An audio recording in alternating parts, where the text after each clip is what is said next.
第一樣要介紹嘅名詞係 Z 世代。Z 世代嘅英文係 Generation Z， 簡稱 Gen Z， 俗稱 Zoomers。未了解 Z 世代之前，先由二次大戰後講起。二次大戰之後出現咗嬰兒潮時期 ，Baby Boomers， 簡稱 Boomers， 通常係指1946年至到1964年之間出生嘅一代人。出現嬰兒潮嘅主要原因係戰後大量軍人由個前線返到家鄉從事生產同埋建設，造成人口增加，各種嘅社會都出現一種繁榮嘅現象。呢個時期出生嘅人懂得傳統，亦都能夠適應開始轉變嘅社會。隨後，社會學家將由嬰兒潮之後出生嘅人分為幾個世代嚟到去作為區分。以下就作為一個簡單嘅介紹。緊接住呢個嬰兒潮之後嘅第一個世代 A， 呢個第一個世代就係叫做 X Generation X。呢個係指1965年至到1980年之間出生嘅人。X 就係有未知、未定嘅意思。呢個時代成長嘅兒童就叫做幼時兒童 （Latchkey Kids）。佢哋具備有獨立性，過一啲冇網絡、冇手機嘅生活。佢哋適應力強、務實，而且獨立。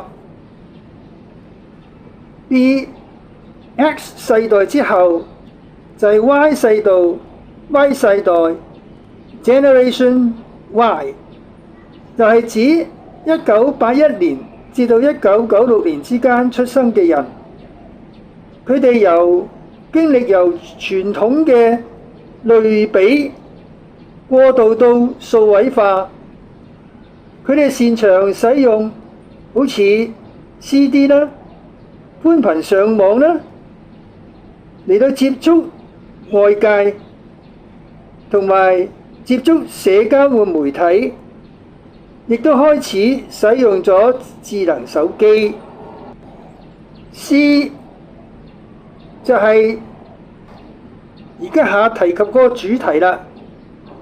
Z 世代 Generation Z Zoomer 就係指1997年至2012年間出生嘅人。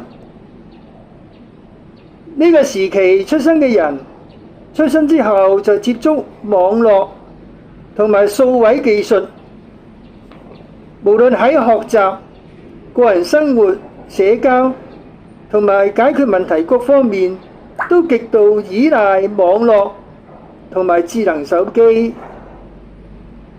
咁呢個時代 Z Generation 亦都係我哋嘅主題所提及嘅，因為就係我哋生存喺而家下咧，大部分都係呢啲人。咁到2013年以後出生嘅人又點樣去歸類呢？咁就係採用咗，因為冇咗英文字母嘅最後啦，就採用希臘字母或者讀希臘字母啦。咁呢個呢，就係第 D Alpha 世代啦。咁 Alpha 世代就係緊接喺2013年至到2024年出生嘅人。E 就係 Beta 時代或者讀 Beta 時代啦。就係2025年起出生嘅人就歸入咗 Beta 世代啦，都係希臘字母嚟嘅。咁啊 Alpha 同埋 Beta 世代嘅人可以講到話係進入咗 AI 新世代啦。咁呢個時代嘅人呢，出生嘅人呢，就係會受到 AI 嘅新嘅影響。咁未來嘅發展就係相當嘅廣闊，同埋係超乎我哋想象嘅。第二個要講嘅詞語係黑客，台灣稱之為駭客，英文就係 hacker。從字面解釋 hack 作為動詞，可以解為冚、切、劈。而踏入電腦時代，大約1970年代起，黑客 hacker 一詞係指熱愛電腦技術、熱愛電腦同埋佢嘅技術水平係高超嘅電腦程式設計高手，係屬於正面嘅描述。3. Hacker 進入咗華文圈之後，唔知由邊個時間開始，就演變成為負面嘅描述嘅詞彙。黑客 hacker 被形容為非法入侵他人電腦，從事破壞電腦程式或者竊取資料嘅人。4. 咁黑客有幾多種呢？主要就係分為3種。A. 黑帽黑客，呢個係惡意嘅，目的就係要竊取電腦裏邊嘅資料，或者破壞電腦嘅操作，借咁嘅機會要挾企業，付出金錢以謀取利益。B. 白帽黑客，或者可以叫做道德黑客。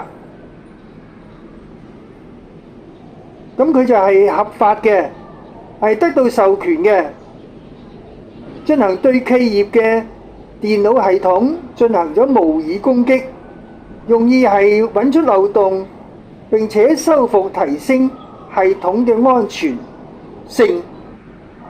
一啲企業為咗對付頭先所講嘅黑客嘅惡意侵襲，就會請一啲白帽黑客嘅。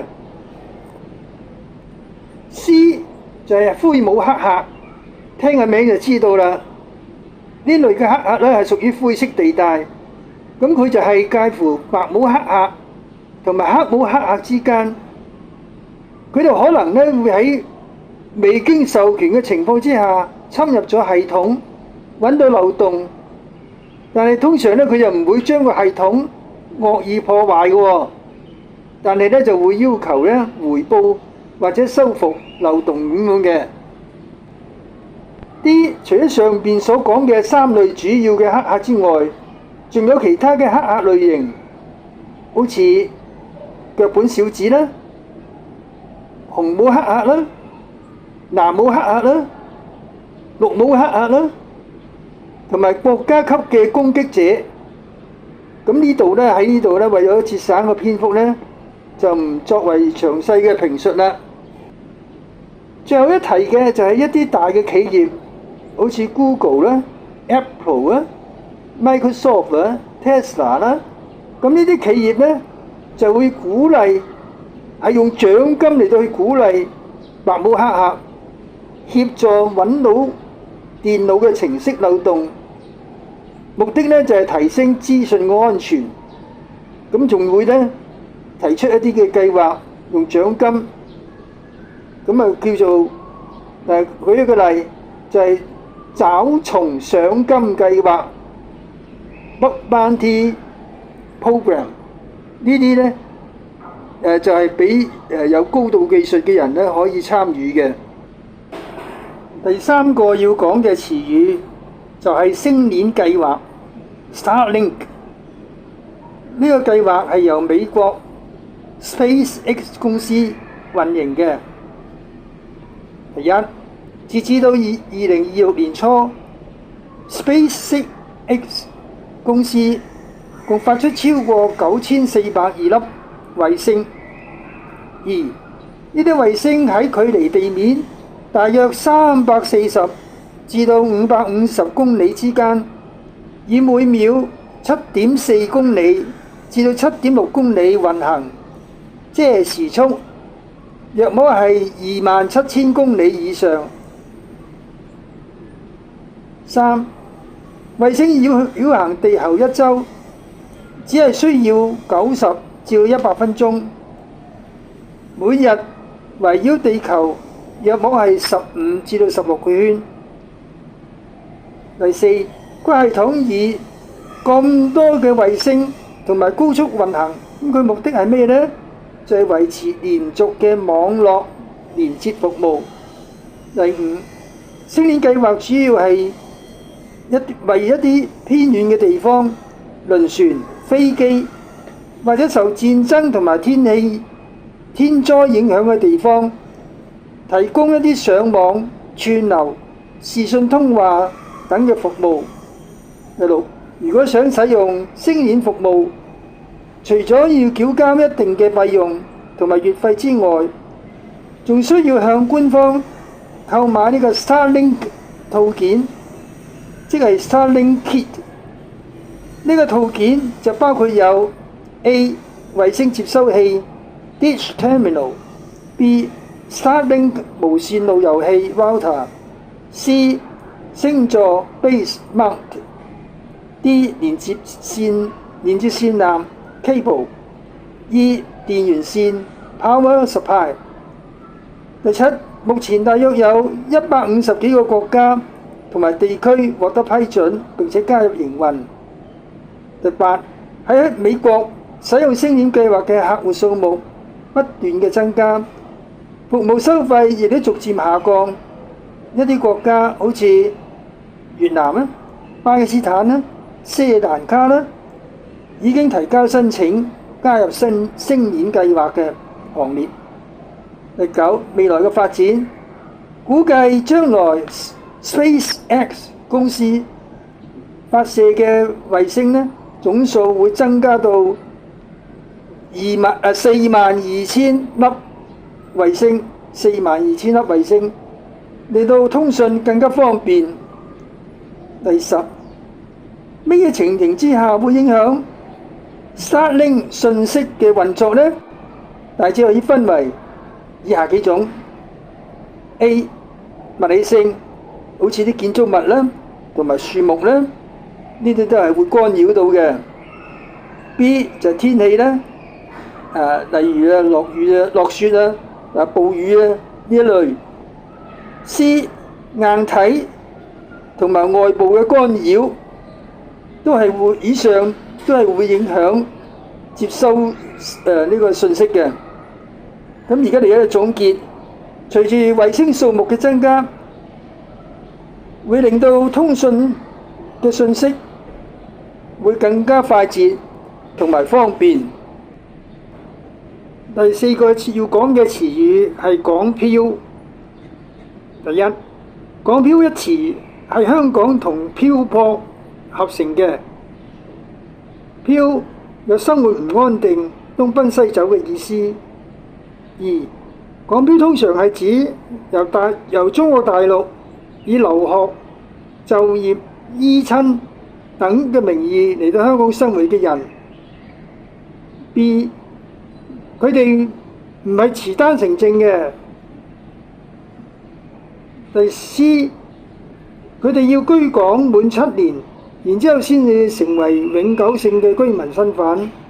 D， 所以佢哋係浮動性嘅，可能係會移居外國，而唔喺香港扎根嘅。E， 佢哋有啲會選擇去外國繼續學業或者就業，所以具有唔穩定性嘅。